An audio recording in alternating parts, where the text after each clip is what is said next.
I'm here at Robert Land Academy, a military-style boarding school in Southern Ontario. It was created almost 50 years ago to discipline troubled teenage boys. Now it's at the center of over 80 lawsuits that have been launched against the school for allegations of various forms of abuse. By the way, I used to go to this school. Robert Land Academy was a military-style boarding school that I was sent to when I was 14 for flunking the 9th grade. I skipped most of my classes that year to play World of Warcraft and watch anime. I arrived late to my first day at RLA. After a 2-hour drive from Toronto, we pulled into the school, which sat in the middle of nowhere in Wellandport, Ontario. I was greeted by a student and a staff member in fatigues. They calmly took my bag, saying that they'd return my belongings the next time I left campus, which ended up being months later. As soon as my parents left, they started to yell at me for being late. I was told to follow them while kicking my knees up to my chest. Next, my head was shaved and they handed me a pair of coveralls. I was taken to a room with at least 50 boys facing the wall while staff and older students screamed. Soon, they ordered me to do burpees until I was too exhausted and I just kind of collapsed. 4 men stood over me shouting. The one who was screaming the loudest was a veteran of the Canadian Airborne Regiment, an elite unit disbanded for its actions in Somalia. To avoid a lawsuit, I'll be using the names of G.I. Joe characters for anyone who isn't a public figure. So I'll call the airborne guy CSM Duke. I was later told that CSM Duke said, "I smell a Somali," right before screaming in my face. He was no doubt referring to me, as I was the only ethnically Somali person in the room that day, probably in the school's entire history. As he kept screaming at me, I felt a sudden urge to escape. When I tried to run towards the exit, Duke claimed that I swung at him. I didn't, but that didn't really matter. The 4 men around me, they tackled me, and it was the first time that I was restrained at RLA. Over the next year and a half, I'd see many students tackled for the smallest of infractions. I was completely unaware at the time that restraining students as a disciplinary tactic was illegal.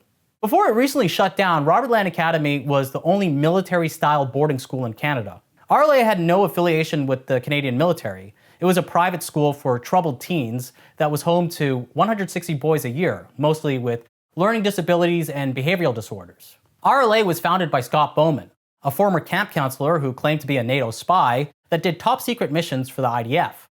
In the mid-90s, his story was proven to be completely fabricated. But when I was a student there, we had to call him Colonel Bowman and salute him anyway.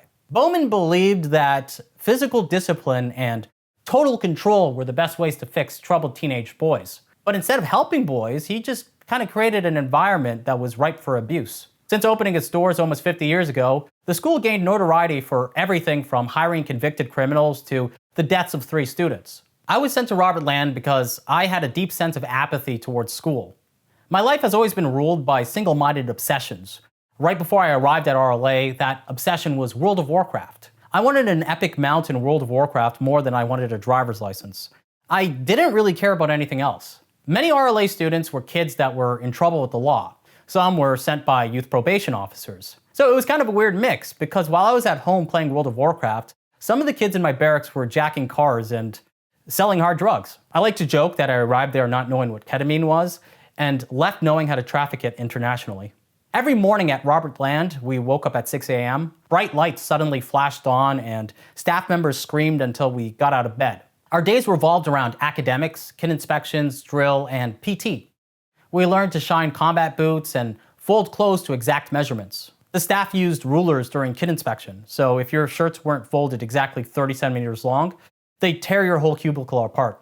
I brought the same apathy that I had towards public school with me to RLA. So I stayed a recruit for my entire first year, which was pretty remarkable. I mean, most of the students in my recruit course were promoted to cadet within like 3 weeks. There were 3 ways to excel at the school: have perfect kit, be good at drill, and do well academically. Kids who did well were promoted. They were given medals as well as perks like dessert and Friday night movies. But none of those rewards really motivated me enough to try. So I was constantly punished for not getting with the program. I did so many push-ups that I went from being able to do 0 to 100 in a month. One time for 2 weeks straight, I stood facing the wall at attention for 14 hours a day, only getting breaks to use the washroom, eat outside, and sleep. I was always on labor detail as a punishment. So instead of going to class, I'd dig holes all day, or scrap ice off the lap track, or deep clean the mess hall. But honestly, being on labor meant that I didn't have to go to class, and I kind of preferred it that way. You know, the human body adapts very quickly, especially when you're 14 years old. Eventually, nothing they threw at me felt very punishing. All of the exercise and physical labor, it became easier than breathing. But what really helped me at the time was my mindset. This is gonna sound extremely dorky, but I used the punishments like a training arc. I saw it as the hyperbolic time chamber. I kept thinking about this one manga panel from Naruto, the one that's on screen right now, and I just kept thinking, yeah, that's me. When I was at RLA, exercise became my new single-minded obsession. I was being physically punished all day, but still doing push-ups and dips in my cubicle before bed. So my first year at RLA wasn't actually that bad. It was my second year. That second year broke me. But before I say how that happened, I want to tell you more about CSM Duke. Duke was the company sergeant major of B Company, which was my company. He was respected because he was a paratrooper. Duke walked with a limp from low-altitude helicopter jumps. He'd wake us up an hour early for runs, leading the pack while hobbling on wrecked knees. He'd run like 30 kilometers on messed up knees, but he'd still be lapping kids. It was incredible. Honestly, I have mixed feelings about him. Yes, he was a bully, but he was also undeniably charismatic. In 1992, Duke's airborne unit deployed to Somalia at the beginning of the Somali Civil War for a peacekeeping mission. Their job was to escort aid convoys, clear mines, rebuild infrastructure, and maintain order. One night, a Somali teenager was found hiding near their base. They assumed that he was trying to steal their rations. Then 3 members of the Canadian Airborne Regiment tortured and sodomized him. By morning, he was dead. At least 100 members of the unit heard the teenager's cries for help, but did nothing to stop it. A journalist happened to be on base. He wrote an article exposing the incident, which eventually led to the unit being disbanded. So I tell that story because 15 years later, as my CSM at RLA, Duke openly bragged about how his airborne unit was disbanded for torture. He told stories about shooting at waves of Somalis, and he'd say in front of everybody stuff like, "Your parents are from the armpit of the world." While working on this video, I made a Facebook account to reconnect with people from the school, and I had multiple people tell me without being prompted that, "Oh yeah, one of my core memories is remembering Duke being insanely racist towards you." One day he showed everybody the movie Black Hawk Down. So there's a slur in that movie that the US Special Forces use for Somalis, and it's skinny. And that quickly became my nickname, which honestly I wasn't even that bothered by. I kind of liked having a nickname. So I tried to claim the nickname as my own, basically. And I started writing it in a notebook in a graffiti style that one of my friends was teaching me. And the school punished me with labor. Then they gave me an essay to read about the glorious Somali people, which they had me write a report on. So the irony was pretty rich. They showed the movie, everybody started calling me a slur from it, I tried to reclaim it, and I was punished for it. So this next part sounds really made up, but I promise it's true. So midway through my first year, CSM Duke threw a flashbang into another staff member's office as a joke. The staff member allegedly suffered temporary hearing loss and was taken to the hospital. Duke was fired shortly after that, and I didn't see him again until I made a Facebook account for this project. When I saw him, I messaged him and I asked him, "Hey, were you really fired for throwing a flashbang?" And to my surprise, he replied the next day. "Yes, but I was quitting anyway, and I was sick of him bullying the boys. Quite the explosion. Tough guy shit his pants. How you doing, young man? Staying safe listening to Nick Fuentes? Crying laughing emoji." I told him that I was making a video about the school, and he said, "Make sure to include the legend, CSM Duke." He offered to do an interview, but then he stopped responding to my messages. This video is sponsored by Raycon. I've been running a lot lately, and I have this terrible habit of destroying earbuds. They fall out and die fast or just disappear. But a few months ago, I switched to Raycon, and the everyday earbuds have kind of been my default pair. Raycon's everyday earbuds have become a go-to gift for the holidays. They sound great, last long with 32 hours of battery life, and actually stay comfortable no matter how long you wear them. Over 4 million people already have a pair, so if you've been curious, now's the time to try them. For Black Friday and Cyber Monday, you can get up to 30% off all Raycon products. Perfect for gifting or keeping for yourself. The Everyday Earbuds Classic come loaded with upgrades. Active noise cancellation, which is perfect when I'm trying to focus on writing. Multi-point connectivity so I can pair them to my laptop and my phone at the same time. They fit very nice and ergonomically. And I like the new colors, especially cool mint. It feels less like just earbuds and more like an accessory that matches me. Raycon has everyday features that actually deliver. Quick charge, 10 minutes gives you 90 minutes of playtime, up to 32 hours of battery with the case, awareness mode. I turn this on when I'm walking so I can hear cars without pausing my music. Plus, over 3 million customers already love Raycons, and they come with a 30-day happiness guarantee. So if you don't love them, returns are easy and you have nothing to lose. Raycon's going big for Black Friday and Cyber Monday. Everything's up to 30% off. Just click the link in the description or go to buyraycon.com/Oki to save on Raycon audio products site-wide. And when you order using my link, you're directly supporting the channel, so thank you. After being at RLA for a year and a half, the school decided that I was performing so poorly that they put me on a special program. Part of the special program was a bland meal diet. So every day for about 2 months, breakfast was a slice of bread with a boiled egg. For lunch, canned tuna, a slice of bread and an apple. For dinner, dried noodles with boiled chicken and no seasoning. We ate every meal outside while standing up. If we didn't finish every bite, it was cling wrapped and put in the fridge to be served to us at an even colder temperature the next meal. Every day after lunch, we did a 15. A 15 was 45 minutes of nonstop PT, which is physical training. It was basically high-intensity interval training. So 100 burpees followed by 100 jumping jacks followed by 100 mountain climbers and then a 400-meter sprint, and then it was like, get to the ground, roll, roll, roll. And the whole point is to make you puke tuna. So they'll feed you and then just make you do this in a circuit for 45 minutes straight. I was probably burning like 5,000 calories a day through exercise and labor, while eating maybe 1,000 calories a day. The food was so unappetizing, repetitive, and cold that I didn't want to eat it, even though I was starving.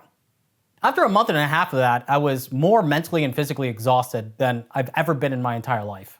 As an adult, I now know that it was because I was burning too many calories without eating enough food. I remember being like just depleted, completely exhausted, and I was sitting in the washroom stall in a mess hall with the toilet seat down, and I just didn't want to move from that position at all.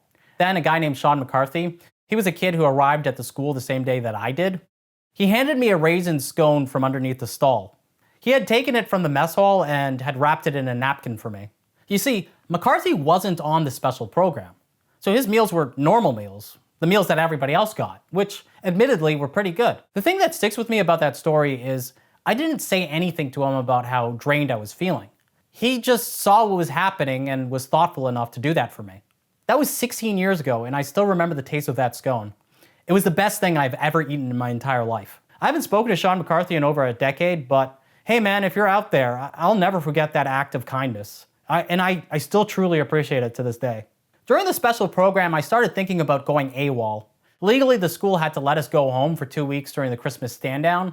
So I decided as soon as I got home, I wouldn't go back. I'd run away from home and not go back. A friend said that I could stay at his mom's place, but that fell through. So I ended up sleeping in a church and then couch surfed for a few days until I gave up and took the bus home. When I got back home, I hid under my bed because I didn't want to go back to the school.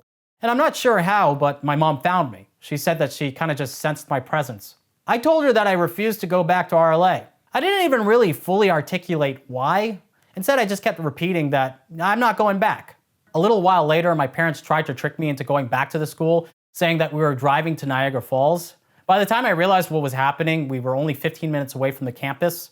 I yelled until my mom pulled over. Then I opened the car door and sprinted away. I'm not sure when they got there, but a police cruiser followed me and cornered me in a ditch. The cops tried to calm me down. One of the cops talked about how he almost cried while watching the school's annual parade because of how much the boys had turned their lives around.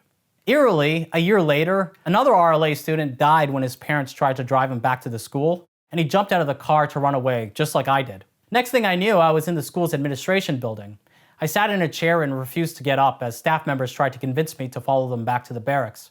Eventually, the staff members realized that I wouldn't go with them, so my parents just took me back home. I didn't know this at the time, but since I just turned 16 years old, they actually couldn't force me to stay there. I should add that I don't blame my parents for trying to take me back to RLA. They just thought it was the best thing for me. And when I wanted to leave, I didn't really articulate why I was miserable. I just kept saying, I don't want to go back. After I went back home, I just ended up going back to RLA after 2 months. After only a month back at RLA, I got in a fight with another student and I was kicked out of the school. Thinking back, they were looking for any reason to get rid of me. I mean, students were stabbing each other at RLA. There were fights every day, blanket parties. No one got kicked out of the school for fighting except for me. Now here's a strange part of the story. When they brought us into Bowman's office to have a meeting about the fight, he said, What happens when I tell the boy's parents that a black Muslim hit their son? I honestly still have no clue why he said that. The kid I got into a fight with was white, but it was just such a bizarre statement. I remember everybody in the room just kind of going silent and being stunned, like, did you just say that? Why? So anyway, that's how I got kicked out of Robert Land Academy. And as soon as I got back home, it wasn't long before I started playing World of Warcraft again. Needless to say, I don't really think that school was very effective. In my entire time at RLA, I never spoke to a single psychologist or a counselor because there weren't any. I recall that there was one kid who punched through plexiglass out of frustration, and he sliced his arm open and had to be taken to the hospital. He'd freak out constantly over the smallest things. He clearly needed someone to talk to, but there was never a counselor who asked him what was wrong. The school just kept physically punishing him as if that would change anything. It was such an archaic system. Even prisons have counselors. RLA was incorporated under the name the Creative Center for Learning Disabilities. In early marketing, Bowman told newspapers, "We take the kids other people have given up on." But in practice, RLA rejected the notion that learning and behavioral disorders actually existed. To them, every issue was a character flaw that could be beaten out with physical discipline. Robert Land Academy announced that it was closing for good in April 2025.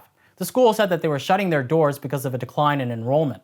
The announcement came after millions of dollars in lawsuits. Recently, I returned to the school for the first time in 16 years. RLA still stands almost identically to how I remember it. A fresh pile of snow and bone-chilling wind that cuts through your jacket. The barracks, the school building, the parade square, and the mess hall all looked the same. The only thing that looked different to me was the lap track. I remembered it being bigger. I guess they started This was Meds? I thought Meds was in there. Med wasn't there once kids started cheeking it, remember? They started to take... This is Joseph Bardsley. He was my IC, meaning he was my in charge during my first month at the school. His job was to help me adjust to life there. So what is this? Facing the wall. Yeah, bro, it's facing the wall. We do this 14 hours a day. Yeah, dog. No, 14 hours a day? I swear. Bro, as long as you're in trouble, that's what you do. Many memories being here. It brings back memories, huh? Yeah, it feels bittersweet. Like, I feel a sense of sickness and sadness, but I also feel like I romanticize the place. Like I said before, I think there's an old me that wants to love it and wants to think that it was good for me, but I think I was just a kid. And now that I'm older, I'm like, it's justifying the abuse and what's happened here. Revisiting the campus gave me one of the deepest hits of nostalgia I've ever felt. That place shaped who I am today, just not in the way it promised my parents. Before we left, Bardsley suggested that we run the lap track one last time. So we ran one final lap around a place that shouldn't exist.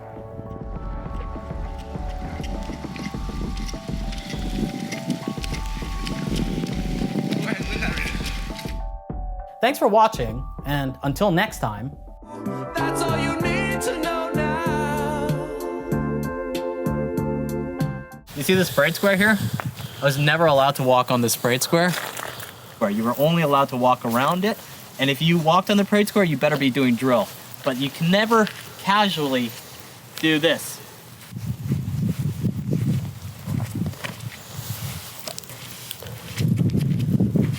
We did it. We broke the rule of the school. Step on the parade square. Do it. It's weird, right?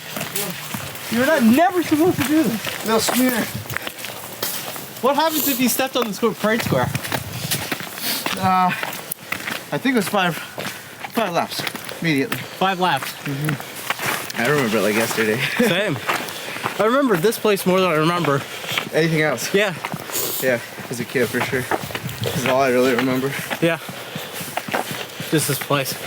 Good memories and bad memories. Right. Good and bad.